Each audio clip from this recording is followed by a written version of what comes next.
Stop drifting. You can feel it, can you not? That dull ache behind the ribs when night comes and you realize you spent another day busy but not advancing. That is not fatigue. That is your conscience reporting to you you are living beneath your capacity. Most men will call that feeling stress. They will blame the world, the economy, the family, the noise, the past. But I tell you the truth. It is the pain of an unlived purpose. It is the penalty of a mind without a definite chief aim. Now listen carefully, because I am not here to soothe you. I am here to wake you.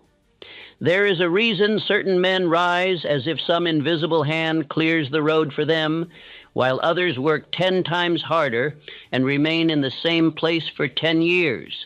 It is not luck. It is not schooling. It is not their birth. It is not even their talent.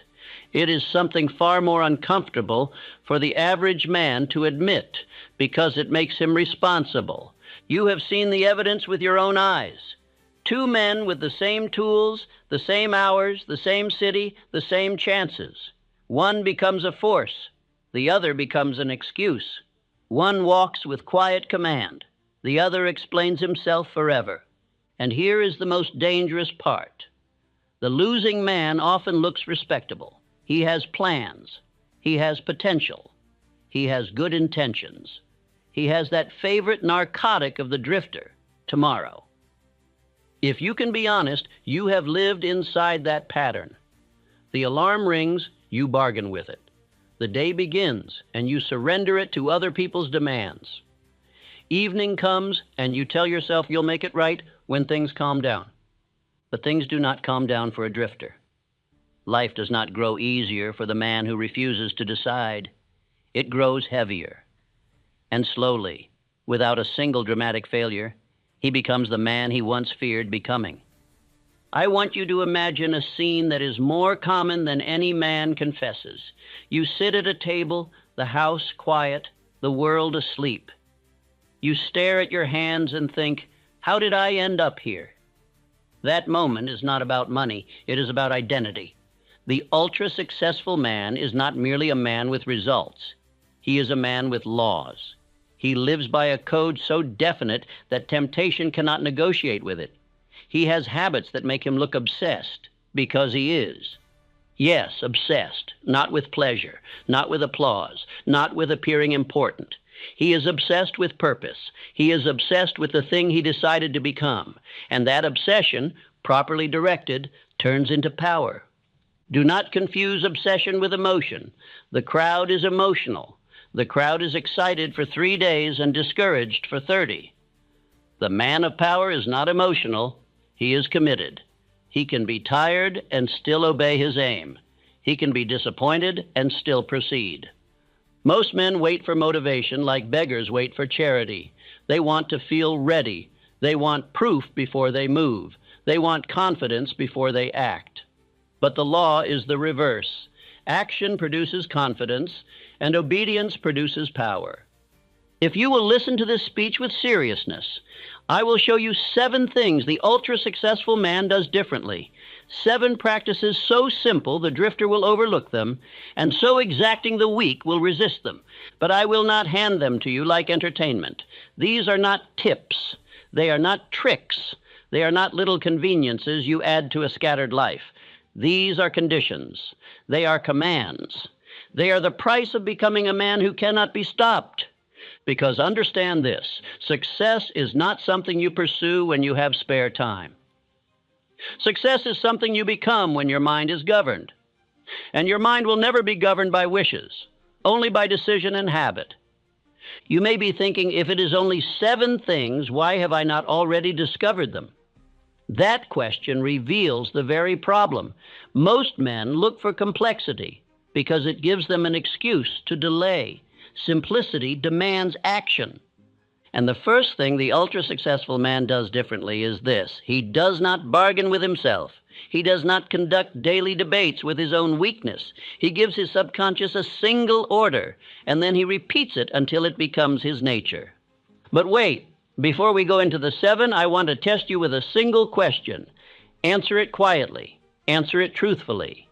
If you do not answer it honestly, nothing else I say will reach you. What do you want so clearly that you would be ashamed to waste another season without it? Not what sounds noble, not what is safe, not what will impress people. What do you want that stirs you when you are alone? What outcome would make you respect yourself again? What aim would make you wake with fire instead of dread? If you cannot answer that, then you have found the reason your life feels scattered. A man without a chief aim is a ship without a rudder, pushed by every wave, proud of his movement, but headed nowhere. Now, here is the strange and wonderful truth. The moment a man selects a definite chief aim and binds himself to it with persistence, the world begins to rearrange. Ideas come. People appear. Doors open, not by magic, by law. And the world will test you the moment you choose. It will place distractions before you like sweet poison. It will offer comfort to buy your future. It will tempt you to return to your old identity for the price of immediate relief. That is why the ultra-successful man is different. He is not merely a man with ambition. Ambition is common. He is a man with discipline, and discipline is rare. He is not driven by mood. He is driven by vow. In the next minutes, I am going to place before you 7 differences, 7 marks of the man who rises. Some will offend you because they will remove your excuses. Some will make you uncomfortable because they will demand that you stop lying to yourself. But if you obey, even one of them, your life will begin to change in ways you can measure. Your days will stop slipping through your fingers. Your mind will stop wandering like a beggar. Your decisions will become clean. Your work will gain weight. And one day, sooner than you think, you will notice something. People will treat you differently. Not because you demanded it, but because your presence will carry a signal. The signal of definiteness. The signal of purpose. The signal of a man who has chosen. So listen like a man whose future is watching. Do not drift through this. Do not half hear it. Take these 7 things as orders. Write them. Repeat them. Apply them while your emotions resist, because that is where power is formed. You have tried trying long enough. Now you will learn what the ultra-successful man does. He becomes so definite, so faithful to his aim, so persistent in his practice, that life has no choice but to yield. Now let us begin with the first difference, because if you miss this one, the other 6 will not matter. I have watched men labor all their lives without ever truly advancing, and I have learned to recognize the condition long before it shows itself in failure. The man rises early, answers every call, attends every obligation, and exhausts himself by nightfall, yet nothing within him feels settled. His body moves, but his mind wanders. He is agreeable, busy, and occupied, yet inwardly divided. He is everywhere except where his life is meant to go. This man does not appear lost to the casual observer. He appears respectable. He keeps engagements, pays dues, honors routine, and speaks of plans with convincing language. But beneath the surface, his thoughts pull in opposing directions.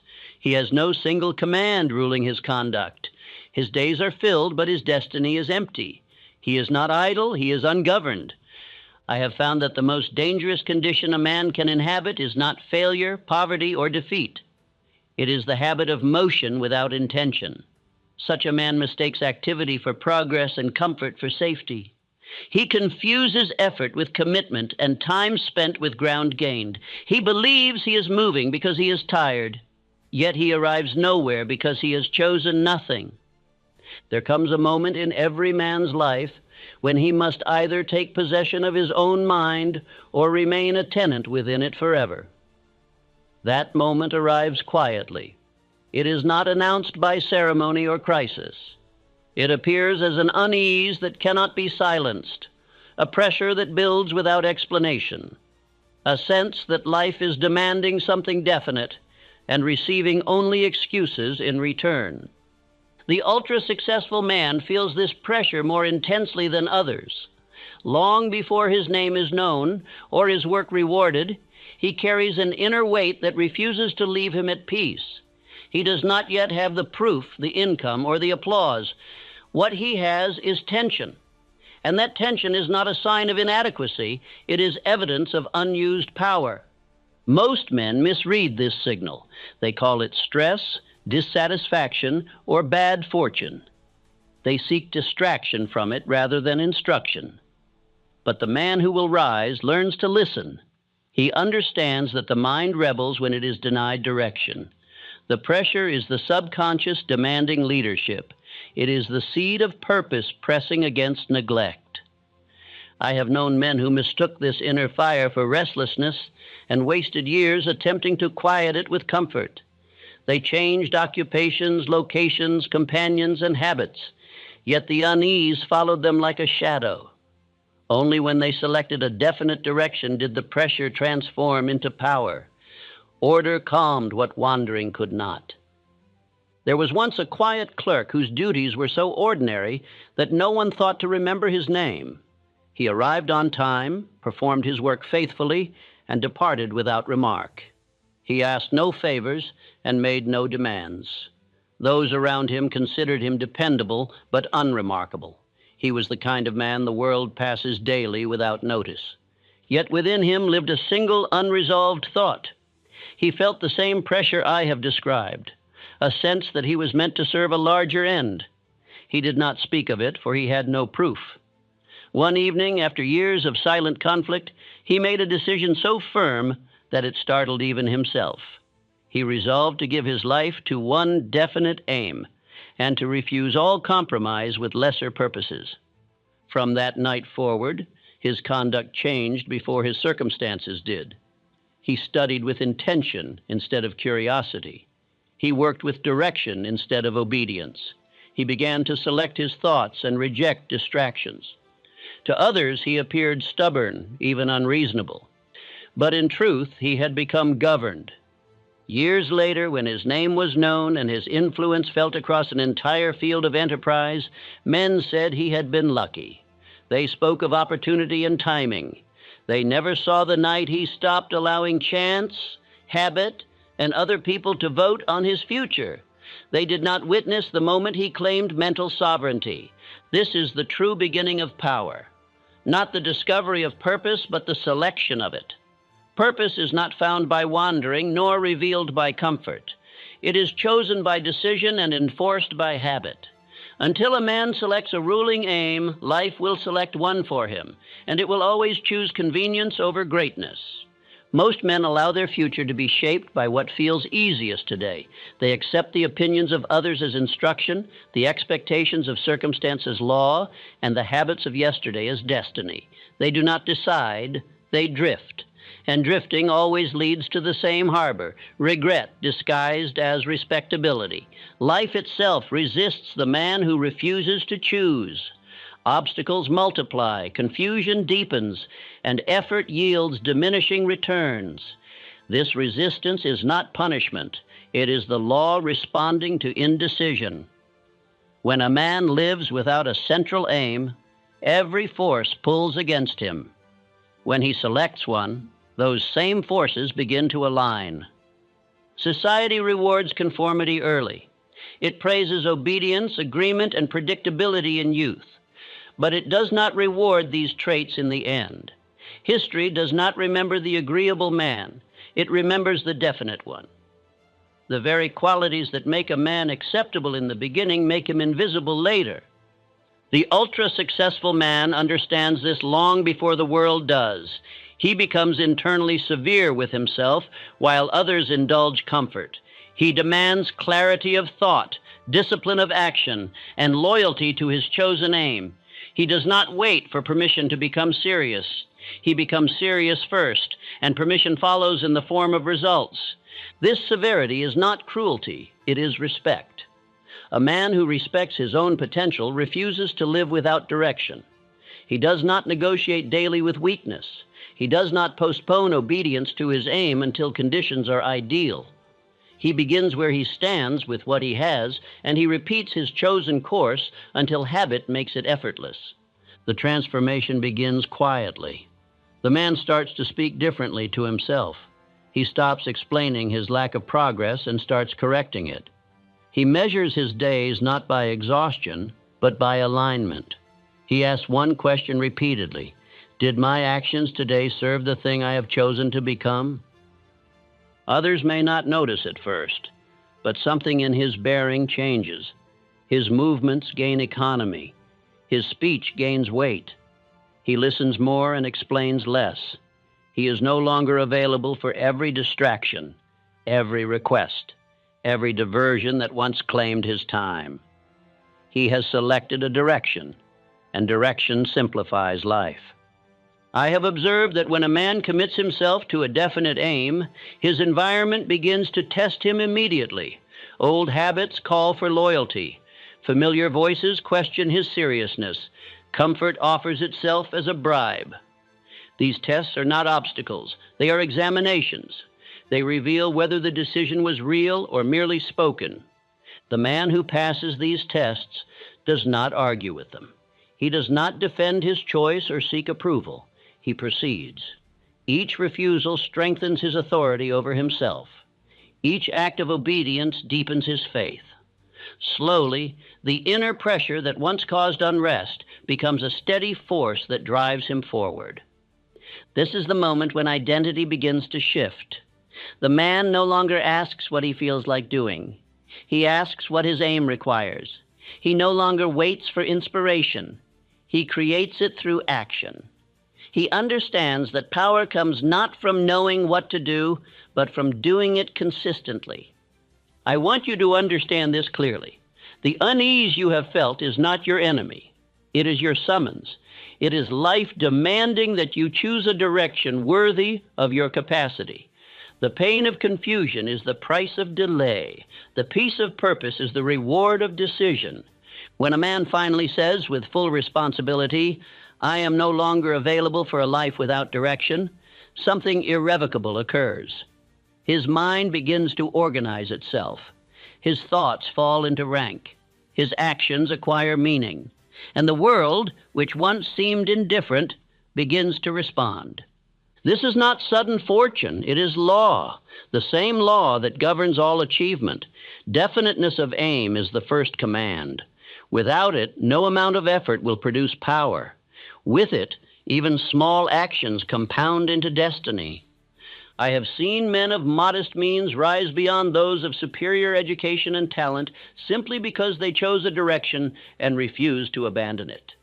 I have seen men of brilliance fail because they never submitted themselves to a single purpose. Ability without direction scatters. Direction without brilliance concentrates. If you will take nothing else from this part, take this. Stop living as though your life is a collection of obligations. It is an assignment, and no assignment is fulfilled accidentally. Select the thing you will serve. Bind yourself to it. Repeat your decision until it becomes your nature. The man who refuses to drift has taken the first step toward mastery. He has ceased to be a passenger in his own life. He has taken the wheel. And from this moment forward, everything else becomes possible.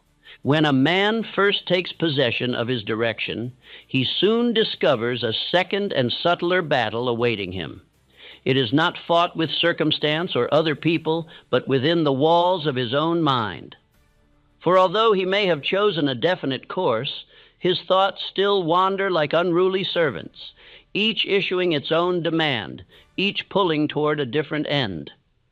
Direction without mental order soon collapses into strain. Most men live as though their minds were public marketplaces. Every passing impression is allowed entry. Every opinion is entertained. Every fear is given a voice. They wonder why they feel conflicted, uncertain, and weak, never realizing that they have given their inner authority away, piece by piece. Power cannot reside where command is divided. The ultra-successful man understands something the average man never stops to examine. The mind does not respond to wishes, explanations, or education. It responds to orders, and it will obey the last order repeated with authority. Not the most intelligent order, not the most reasonable one. The one spoken most often. This is where most men betray themselves daily without noticing. They speak one desire in the morning and contradict it by noon. They declare ambition aloud, then rehearse doubt silently. They promise discipline, then excuse delay. Their words cancel each other like opposing forces, leaving the subconscious without a clear instruction to execute. I do not speak of hopeful affirmations or emotional encouragement. I speak of command. The difference is absolute. Hope asks. Command directs. The subconscious mind is a faithful servant, but it is also literal. It cannot serve two masters. When given conflicting instructions, it defaults to habit, comfort, and fear, because those commands have been repeated longest. Consider how a man speaks to himself when no one listens. He does not merely think, he instructs. Every complaint is an order for weakness. Every excuse is a command for delay. Every repeated fear is a blueprint handed to the subconscious for construction. And once built, these inner structures appear to the man as fate. The ultra-successful man becomes ruthless with his inner language long before he becomes ruthless with the world. He simplifies. He removes excess thought as a general removes undisciplined troops. He gives his mind one ruling order and repeats it until every lesser thought either submits or disappears. This simplification is mistaken by others as stubbornness. They accuse him of narrowness, repetition, and obsession. They believe intelligence lies in entertaining many ideas. They do not understand that power lies in executing one.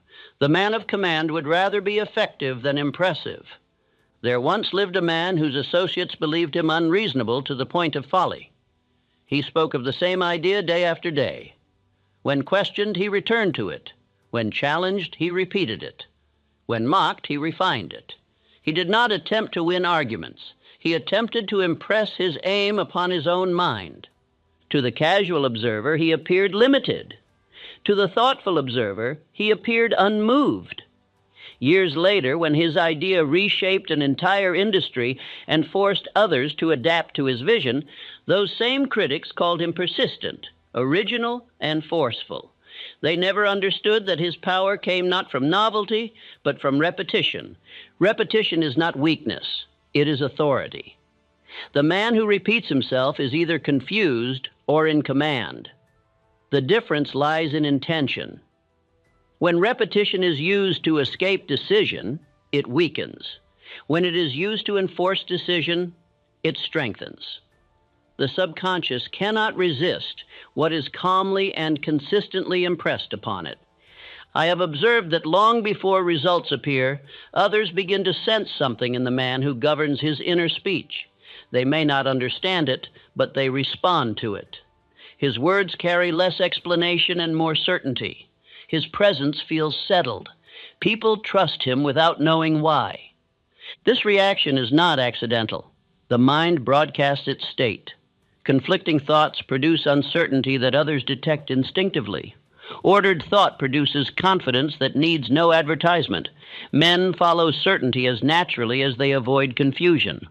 The ultra-successful man therefore adopts spoken self-instruction as a daily discipline, not as a mood lifter, but as a drill. He speaks his chosen aim aloud, clearly and repeatedly. He does not wait until he feels convinced. He speaks until conviction forms. Faith, as I have taught it, is not belief without evidence. It is belief built by disciplined repetition. The mind accepts as truth that which it hears often, especially when spoken with calm authority. What begins as deliberate speech becomes accepted reality, then instinctive behavior. Most men reverse this process. They wait to feel confident before they speak with confidence. They wait to feel strong before they act strong. They wait for proof before they believe. By then, habit has already decided their fate. The man of mastery speaks first and feels later. He issues the command and allows emotion to follow obedience. He understands that speech directed inward is creative force. Each word is a brick laid in the structure of identity. Listen carefully, for this is where the difference between wishing and becoming is decided. The man who will rise does not ask himself what he feels capable of. He tells himself what he is becoming. He does not debate his aim daily. He enforces it. When doubt appears, he does not wrestle with it. He overrides it with repetition. When fear speaks, he does not analyze it. He replaces it. The subconscious does not argue, it complies. I instruct men to write their central aim and read it aloud morning and night, not as ceremony, but as command. The repetition is not for memory, it is for authority. Each reading strengthens the order. Each spoken word deepens obedience. You may resist this discipline at first. The mind accustomed to wandering resents restraint. It will suggest that repetition is foolish, unnecessary, or childish. This resistance is proof that the practice is necessary. Disorder always resists order. Persist. Speak your instruction daily. Speak it without excitement, without apology, without variation.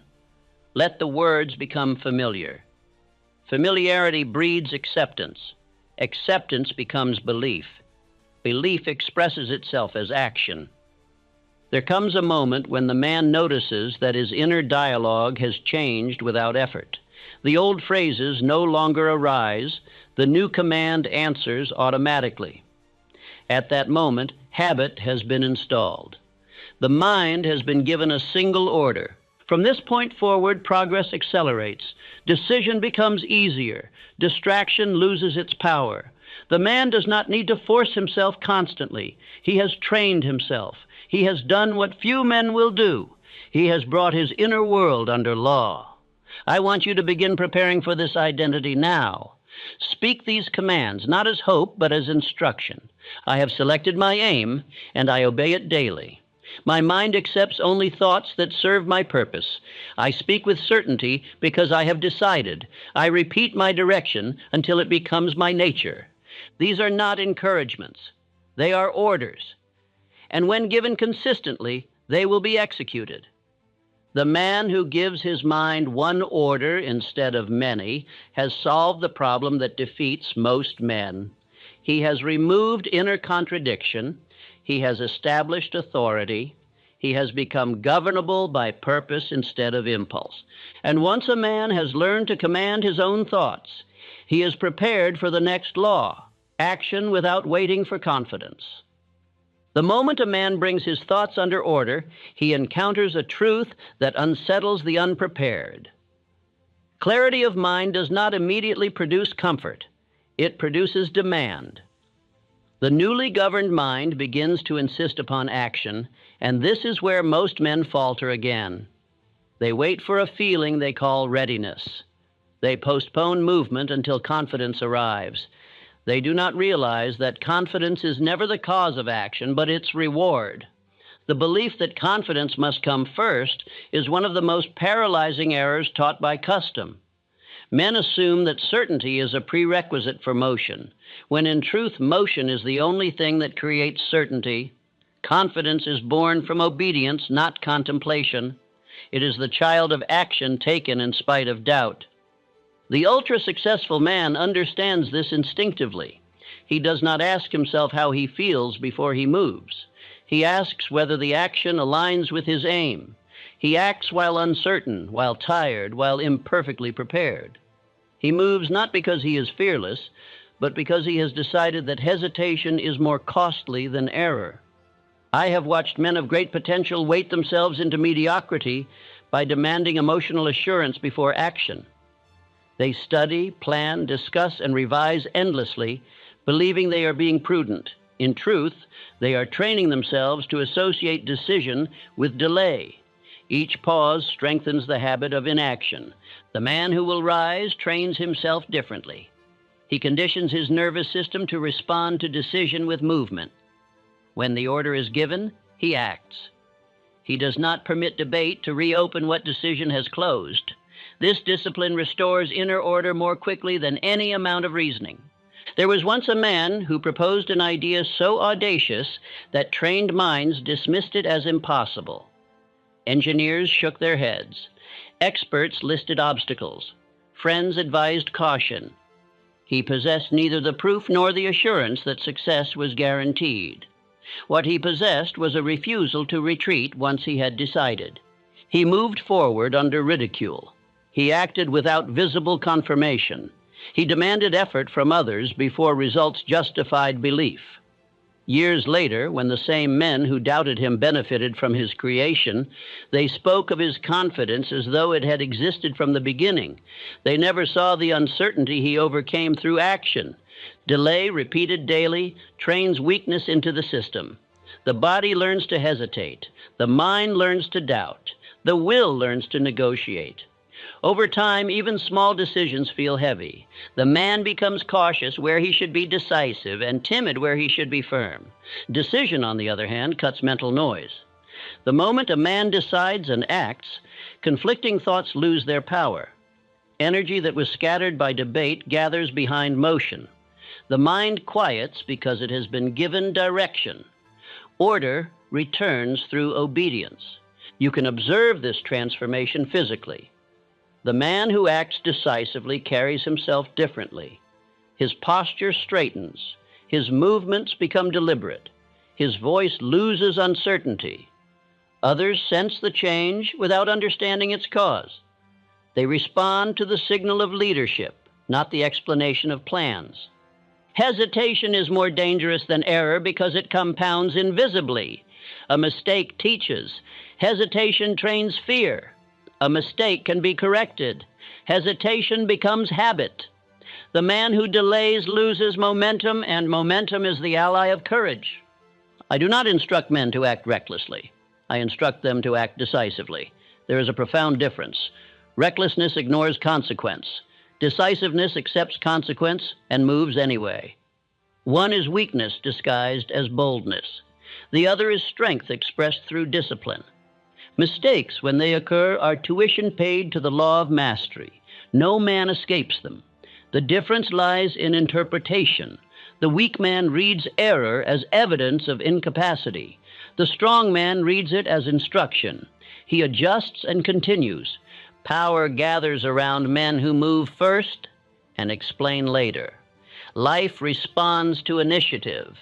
Opportunity follows those who step forward while others wait for certainty. The world makes room for men who commit themselves fully to a course of action. I want you to understand this deeply. Confidence is not something you acquire and then use. It is something you use and then acquire. Each act of obedience strengthens it. Each completed task reinforces it. Over time, what once required effort becomes instinct. Train yourself now to act when your aim requires it, not when your emotions approve it. Let your decision outrank your feelings. The man who can do this has crossed a threshold few ever approach. You are now prepared to understand the next distinction, the quiet obsession that transforms obedience into inevitability. When a man has learned to decide and to act without bargaining for confidence, something remarkable begins to take shape within him. His effort acquires continuity. His actions cease to be isolated events and become a steady current. It is here that the crowd misjudges him most severely, because what they observe looks like obsession, and obsession frightens men who live by impulse. The word itself has been abused by misunderstanding. Obsession is commonly associated with excess emotion, imbalance, and loss of control. But the obsession that builds power is of a different nature altogether. It is not frenzy. It is loyalty. It is the quiet, unyielding faithfulness to a vow once taken and never reconsidered. The ultra-successful man is not excited about his aim in the way the crowd is excited by novelty. The crowd burns hot and dies quickly. Their enthusiasm flares and fades. They speak loudly, promise greatly, and tire easily. The man of power moves under steady pressure. He does not need stimulation. He has commitment.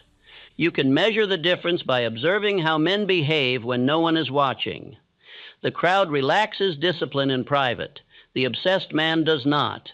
He does not require an audience to obey his standards. His vow is present whether others approve or not. This is why his strength grows while others stall. The days of the ultra-successful man are not arranged around comfort, convenience, or pleasure. They are arranged around his aim. He rises, works, studies, and rests in obedience to a central purpose. Comfort is permitted only insofar as it does not interfere with direction. This is not punishment, it is clarity. Most men exhaust themselves deciding what to do next. The obsessed man is spared this waste. His aim has already decided for him. Each question is answered by reference to his purpose. Each opportunity is measured against it. Distraction loses its appeal when a man knows exactly where he is going. This repetition of effort compounds invisibly for a long time. To the casual observer, nothing appears to change. The man works in obscurity. His progress is internal.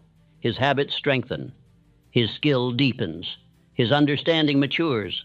Others mistake this season for stagnation because they judge only what they can see. There was once a man who labored year after year in conditions that offered no recognition. He rose early and remained late. He refined his work while others sought applause. He endured mockery for his intensity and was labeled narrow for his focus. Those around him believed he was wasting his life. They did not know that repetition was engraving mastery into his being. They did not see that each day of obscurity was laying foundation. When the moment arrived that demanded his kind of preparation, he appeared to rise suddenly. To him, it was not sudden at all. It was inevitable. Obsession simplifies decision. When a man is loyal to his vow, he does not struggle with choice. He does not waste energy on alternatives. The mind settles because it has accepted direction. Peace follows not from ease, but from certainty. This certainty has an effect on others that is difficult to describe but impossible to deny. Consistency intimidates weaker men because it exposes their own inconsistency. They feel judged without accusation. They respond with criticism, humor, or dismissal. The obsessed man does not reply. He proceeds. At the same time, consistency attracts opportunity. Men who control resources seek reliability. They look for those who can be trusted to persist when enthusiasm fades. They recognize in the obsessed man a rare quality, predictability of purpose. Such men are invited where others are tested. Purpose gives a man weight. When he enters a room, something registers. He does not need to dominate conversation or display authority. His presence carries quiet command. He listens with attention. He speaks with restraint. Others sense that he is governed by something larger than impulse. This weight is not arrogance. It is alignment. The man has aligned his thoughts, habits, and actions with a single aim. There is no inner contradiction to leak outward. The absence of inner conflict produces composure. Composure commands respect. Obsession, properly understood, is simply faith applied daily. It is faith that shows up on time. Faith that works when tired. Faith that repeats the same discipline when novelty has vanished. This is the faith that moves circumstances, not by spectacle, but by persistence. Most men attempt to live by inspiration. Inspiration is unreliable. It comes and goes. The obsessed man lives by schedule. He does not wait to feel driven. He drives himself through habit. Habit is faith made automatic. You may think this path is severe. It is not. It is merciful. It frees a man from the endless negotiation with himself that drains energy. Once obsession has replaced indecision, effort becomes lighter. The man no longer carries the burden of choice. He carries only the task. Others may accuse him of imbalance. They will suggest moderation, leisure, and diversion. They speak from their own fear of commitment. The obsessed man understands that greatness requires seasons of intensity. He does not apologize for this. He knows that sacrifice is temporary, but regret is permanent. As his loyalty continues, something else occurs. His aim begins to return its loyalty to him. Ideas appear, assistance emerges, timing improves. These are not accidents. They are the law responding to sustained obedience. The man begins to notice that obstacles which once delayed him now yield more quickly. People who once doubted him now inquire. Situations rearrange themselves around his persistence. The world responds to men who do not retreat. I instruct you now to adopt this standard, not as emotion, but as vow. Speak it as command. I am loyal to my aim beyond comfort. I apply faith daily through action. I persist when others pause. I do not retreat from my decision. Repeat these words until they cease to feel spoken and begin to feel lived. Endurance is not a gift. It is a habit. Loyalty is not an accident. It is practiced. The quiet obsession that makes a man dangerous is built one obedient day at a time. You are now approaching a transformation that will unsettle those around you. The law of withdrawing from weak influences without explanation. As a man's loyalty to his aim hardens into habit, a quiet change occurs that few are prepared to understand. He becomes selective, not loudly, not dramatically. He does not announce his withdrawal or explain his reasons. He simply ceases to be available for influences that weaken his direction. This, more than any other step, is misunderstood by the crowd. The ultra-successful man becomes selective long before he becomes celebrated. In fact, his selectiveness is often the very reason he is misunderstood during his formative years. Others mistake his restraint for coldness, his silence for pride, his absence for disinterest. They cannot see that he is protecting something fragile and powerful at the same time, his faith. Most men believe separation is arrogance. They imagine that to step back from certain conversations, habits, or companions is an insult. This belief keeps them bound to environments that slowly drain initiative. Separation, as I teach it, is not rejection of others, it is respect for oneself. Environment trains belief silently. This is a law few recognize until it has already shaped them. A man absorbs the expectations, doubts, and standards of those he spends time with, not through argument, but through repetition. He begins to think what they think is reasonable. He begins to accept what they accept as normal. Without noticing, his aim is negotiated downward. Negative voices rarely sound hostile. They sound sensible. They speak the language of caution, balance, and realism. They do not shout discouragement. They whisper delay. They advise moderation when intensity is required. They counsel patience when decision is needed. Their danger lies in their tone of reason. I have known men of promise who allowed themselves to be surrounded by such voices. They were not attacked. They were sympathized with. Their doubts were affirmed. Their delays were excused. Slowly, their urgency dissolved. Their aim became theoretical. And one day they awoke to find that the fire they once felt had cooled beyond recall. There was once a man who walked alone for years, though he did not intend to. He did not reject others, but he found that fewer could walk his pace. He spoke less of his plans because explanation invited debate. He labored quietly while acquaintances speculated about his choices.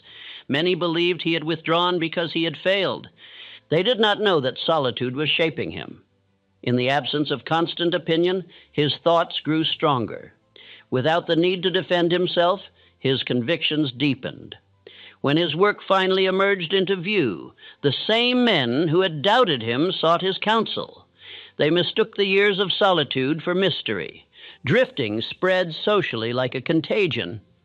Men who have not decided unconsciously resist those who have. The presence of a definite man unsettles them. It exposes their own indecision. Rather than confront it, they attempt to soften his resolve with familiarity and humor. If they cannot slow him, they distance themselves. The disciplined man understands this reaction and does not resent it. He does not attempt to convert others or demand understanding.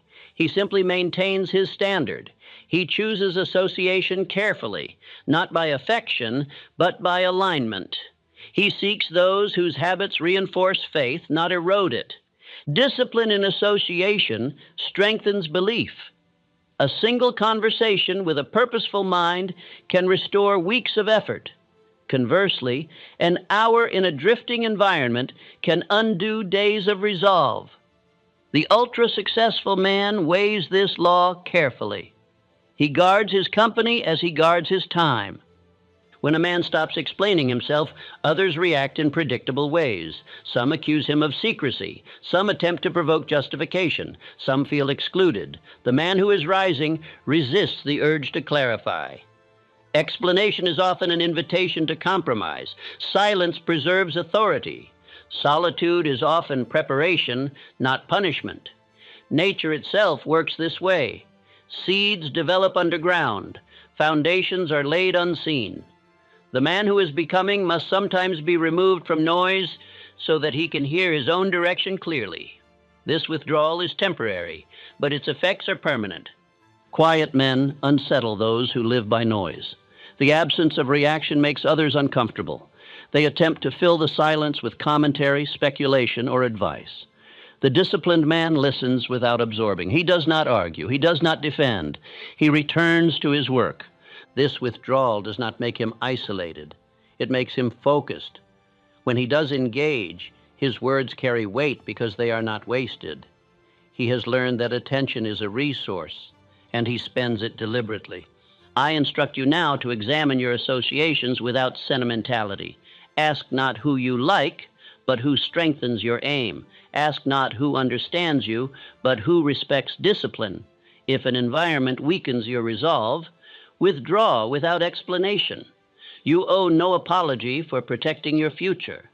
This practice will test your courage. Loneliness will visit briefly. Doubt will question your choice. Persist. These are signs that separation is working. Soon, clarity will replace confusion. Strength will replace dependence. You will find that your own company is sufficient while you build. And when the time comes to re-enter broader circles, you will do so from authority, not need. You will choose, not be chosen. The man who has learned to withdraw from weak influences has learned to stand alone. And that is the position from which leadership is born. From this discipline emerges another distinguishing habit, one that turns character into reputation and effort into opportunity, the habit of going beyond agreement. When a man has learned to stand alone without resentment, another law begins to demand obedience.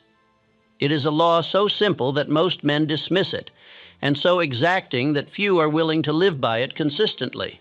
This law separates the man who is merely competent from the man who becomes indispensable. It is the habit of giving more than is required, long before reward is guaranteed. Most men measure their effort by agreement. They ask, "What am I expected to do?" and then do exactly that. No more, no less. They treat duty as a boundary instead of a starting point. They believe fairness lies in equivalence, not excellence. This belief keeps them average, no matter how talented they may be. The ultra-successful man obeys a different standard. He does not ask what is required of him. He asks what is possible through him. He uses agreement as the floor, not the ceiling. He understands that identity is enforced through action, not intention. Each time he exceeds his own promise, he strengthens his authority over himself. This habit is not generosity in the sentimental sense, it is discipline. It is the quiet refusal to live at the minimum. The man who gives more than required does so whether he is observed or not. He does not perform for praise, he performs to meet his own standard. I have observed that excellence creates leverage without negotiation. The man who consistently gives more than expected gains influence without asking for it. He becomes difficult to replace. His value is felt before it is measured. Opportunity seeks him because reliability is rare. There was once a worker whose position offered no distinction. His tasks were routine, his pay modest, his prospects limited. Yet he made a decision that altered his fate. He resolved that whatever he touched would carry his signature of care. He did not rush, he did not complain. He improved quietly. Others noticed before he did. Responsibilities increased. Trust followed.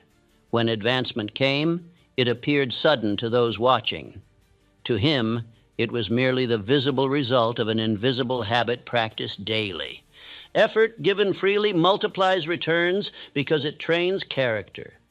Each act beyond agreement reinforces self-respect.